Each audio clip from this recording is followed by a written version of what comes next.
Alright, welcome back, guys. If you're just tuning in, welcome to the stream.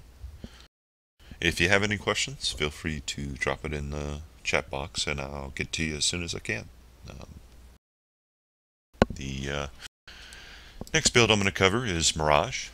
Uh, again, this is a fun build, guys. Don't take it seriously. I just like to give you options and sort of play a little bit. In the hopes that Carbine finally makes it not such a trashy spell, Mirage is kind of fun. A little different spin on, you know, the healing side. But okay, so what it does? The Mirage basically is a ground targeted spell. As you'll see here in a second, I'm going to cast it and throw it on the ground so you can see what it looks like.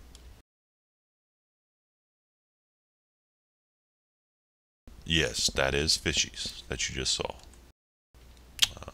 Fortunately, the animation's not showing up, but let me try it in a different place.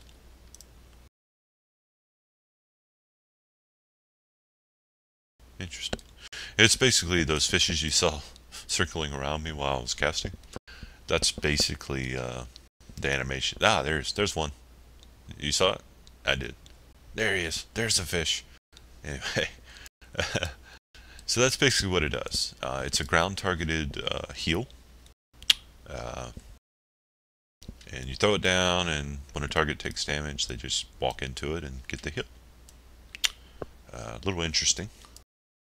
But as you can see, it can be very problematic because visually it still needs some work, I think, to make it more visible to tanks or, to other people who may need the heal that it gives. So that's basically what it looks like. Let's talk about what it does.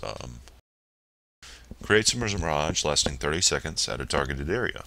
The first injured ally that walks into the mirage receives 5,322 health, and you generate a side point as a result of them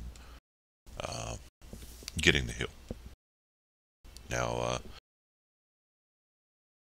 one thing to note about this ability is, like I said, there's pros and cons to it, especially cons at this point.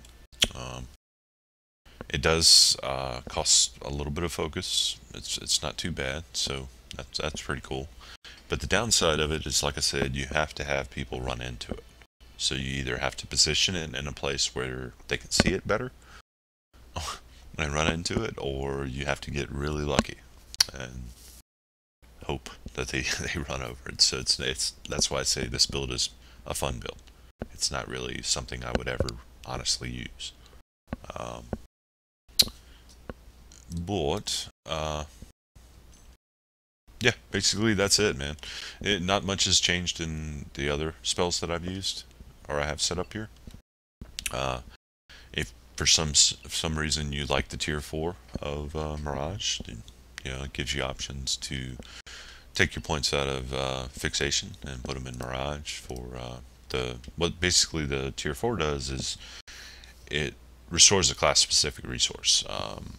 Say for example, you threw a Mirage out there and an Esper ran over it, they get instantly 2 side points along with the heal that it gives. So that's pretty cool. Stalkers can get 30 suit power, warriors 250 kinetic energy, and so on and so forth. I think you get the point. But that's what the tier 4 Mirage does. But if, say for example, you didn't need fixation, but since we only have 1 interrupt, wanted to remove 2 interrupt armor, well, Crush gives you that option. The tier 4 Crush does, to destroy 2 interrupt armor, in the case that you don't really need the focus region from the tier 4 fixation. So just giving you options. Again, other than that, not a lot has changed. The last ability slot, again, I'll say that it's totally up to you what you want to put there. I like Projected Spirit because it looks cool, but I've changed it to Catharsis if I needed a cleanse, or Fade Out if I needed a CC break. Restrain if I needed a root, and of course incapacitate and shockwave if I needed interrupts. So basically that covers the Mirage build. Again, it's a fun build. Don't take me seriously and freak out. It's more or less just something to play around with. But I wouldn't use it. I don't think I've ever really honestly used it, but one or two times in Rage just to screw around. But it doesn't do really that good at healing. So I wouldn't suggest it, but like I said, I want to give you options and neat little things to look at and play with. Alright, we got one more build to cover, and then I'll talk a little bit about amps after that. So stay tuned. Again, I'm going to take a quick little break for editing purposes to allow you guys to use the bathroom like I'm going to do here in a second, and come back and we'll talk a little more about a hybrid build.